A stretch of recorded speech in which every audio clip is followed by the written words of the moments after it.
What's up, YouTube? Welcome back. Hi-Point testing continued. Today we're going to do limp wrist testing. This is pretty simple. We're going to shoot this gun with a limp wrist. We're going to use some lighter ammo and we're going to use some hotter ammo. We're going to do a very weak grip on this firearm and we're just going to see how it handles limp wristing. A lot of guns supposedly can jam on limp wristing. I know that some guns do and some guns don't. I don't know the percentage either way, but we did have problems with the Smith & Wesson M&P 10mm. We did not have any problems with the Springfield XDM Elite 3.8 inch 10mm.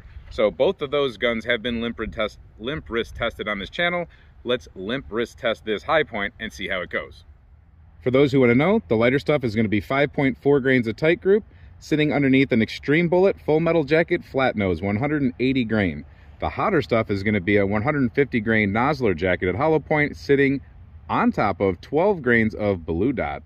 Extreme with tight group, Nosler with blue dot. So a couple of things to clear up real quick before I do this test. Yes, I am using reloads, but that's the only way we survive on this channel is with 10mm reloads, because 10mm is quite pricey. But I'm very meticulous about my reloads, and anybody who's watched the channel knows that going way back, we've always had great success with them. Now, the other thing is that when doing limp wrist testing, I don't recommend you do this at home. This is not exactly safe unless you do it in a very controlled situation, which we're gonna do. I'm gonna get very close to this backstop. I'm gonna put the gun right up to it, and as I get progressively weaker, we're all back here, and the bad stuff will happen here. So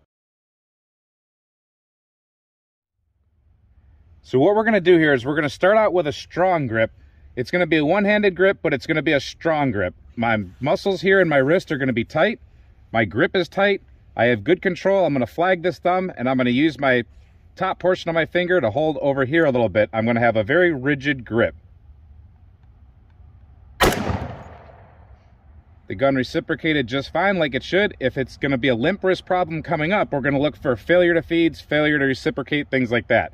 So now I'm going to break a little bit of my grip. I'm going to kind of loosen my whole hand. I'm always going to keep together with these two fingers, but I'm going to start loosening the grip. All right. Now I'm going to completely break my wrist over to definitely do a limp wrist. I'm only going to hold with these two fingers. I'm going to let these flag out like I'm holding a cup of tea in England or something, and I'm just going to pull the trigger with this finger and a broken limp wrist. So the gun seems to do okay. Now I'm going to go about as limp and bent as I possibly can. I have no real grip on this gun other than this here.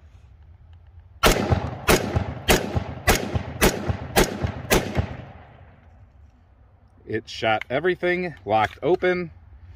So with mild ammunition, it functioned just fine. It doesn't have a limp wrist problem with light ammo. Now let's try hotter ammo.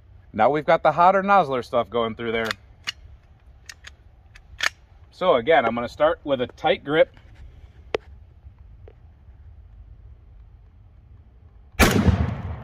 That's flashy, boomy stuff. All right, now I'm going to weaken all the muscles in my hand a little bit, but I'm still going to be gripping it. Now that hurts. That's just to weaken up your grip, it actually hurts. That's the other thing. This isn't fun.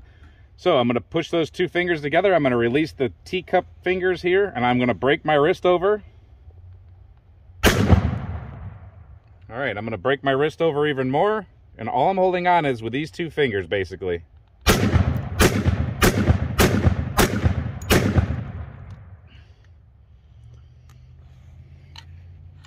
All right, we did have one failure to feed on the last round, so I would have to say that it could be sensitive to limp wristing on hotter ammunition.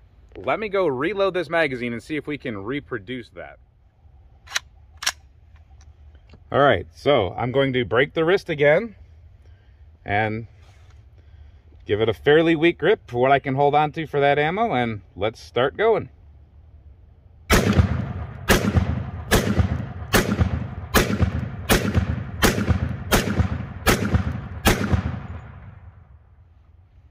That time it ran him.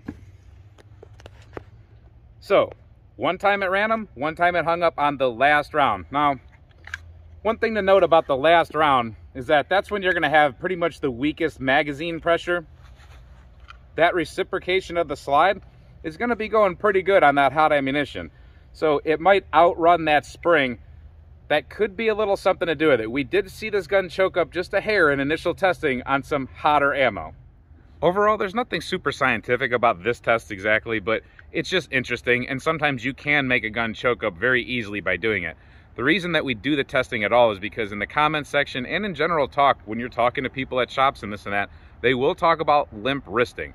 So limp wristing is real, but I don't think limp wristing affects guns as much as some people think they do. Now, some guns, like I said, are more sensitive to it than others. This one might be a little bit sensitive to it, or it just might be sensitive to hotter ammo. So we're going to try to keep doing more testing on this Hi-Point as just ideas come up. I don't know exactly what's going to come up, but if you have any ideas, send them our way. I'm not going to try to run it over with a tank or anything like that, but reasonable testing, let me know what you got. I hope you like this video. I hope you like this kind of content. If you do, please consider subscribing. And until we see you next time, stay safe, have fun, and keep shooting.